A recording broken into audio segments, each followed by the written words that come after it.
Qualcomm Incorporated is one of the largest telecommunication industries in the world, quite unrivaled, you might say, with a market capitalization of 77 billion, which puts it in the large cap category.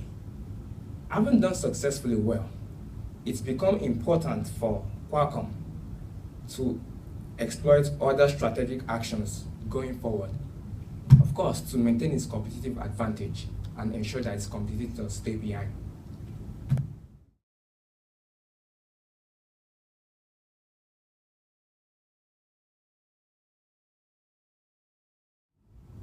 Hello, my name is Adebola Basibo-Odoro. The external environment remains a core of every business, so it's always important to have external strategies for competitive advantage. For Qualcomm, as a telecom giant, cybersecurity remains a very important issue, and cyber threat a recurring decimal.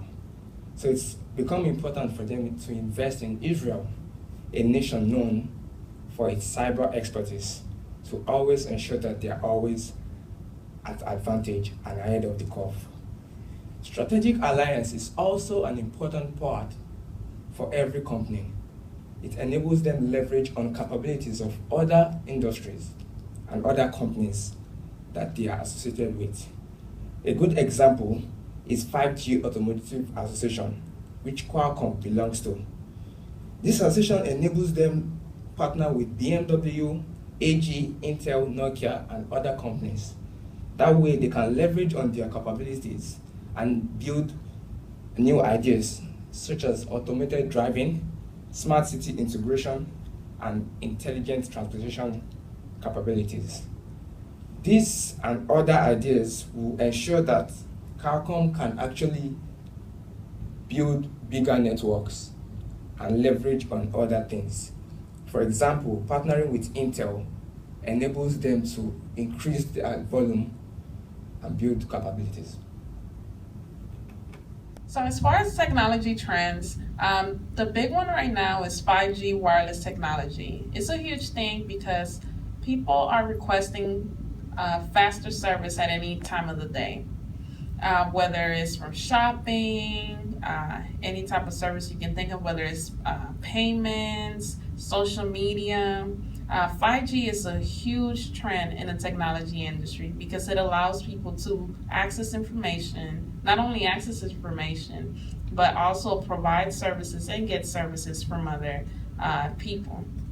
The more and more traffic an internet server is having, the higher of a cybersecurity threat that can actually happen. That is why Qualcomm has spent a tremendous amount of money in security in order to save customers' information. Technology advanced devices such as smartphones and smart cars are at the peak of the eyes of many customers. That is why Qualcomm has partnered up with huge car makers such as Audi and BMW in order to bring the future cars into the roads. Good afternoon. My name is Sanjukta Matra. So in the past years, Qualcomm as a leading telecommunication industry has done very little that can make its business in a wrong track. But there are also a few problems that the company should need to adhere. The first one is with its licensing business model.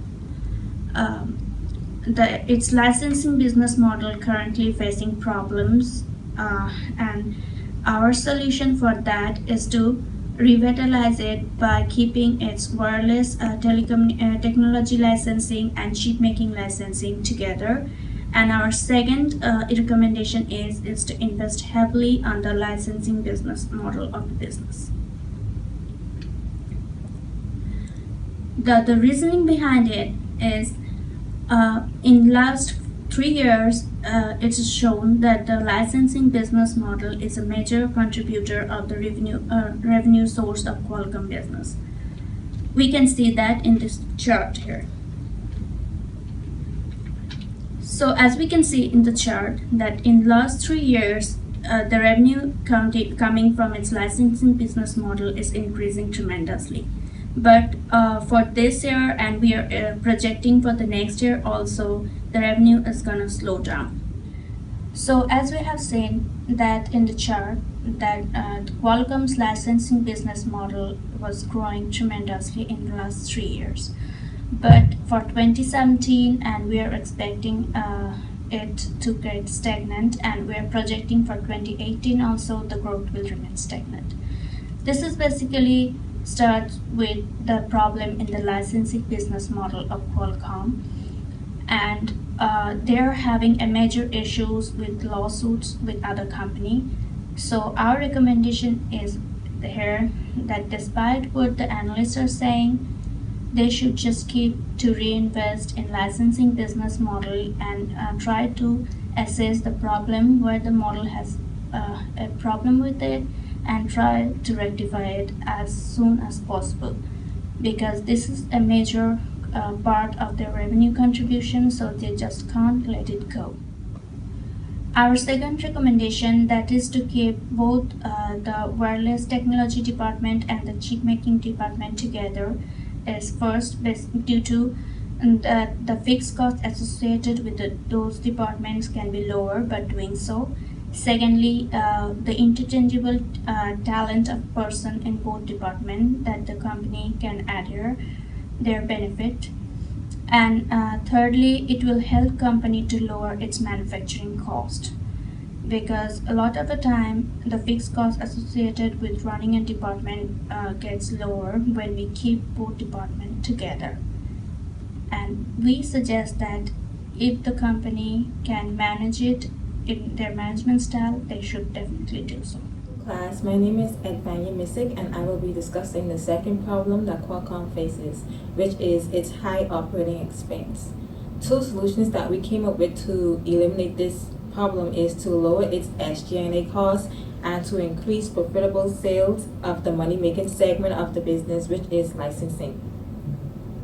The reason Qualcomm needs to cut its operating expense is because in 2016, Qualcomm's operating profit was $6.5 billion, which is 47% of their gross profit.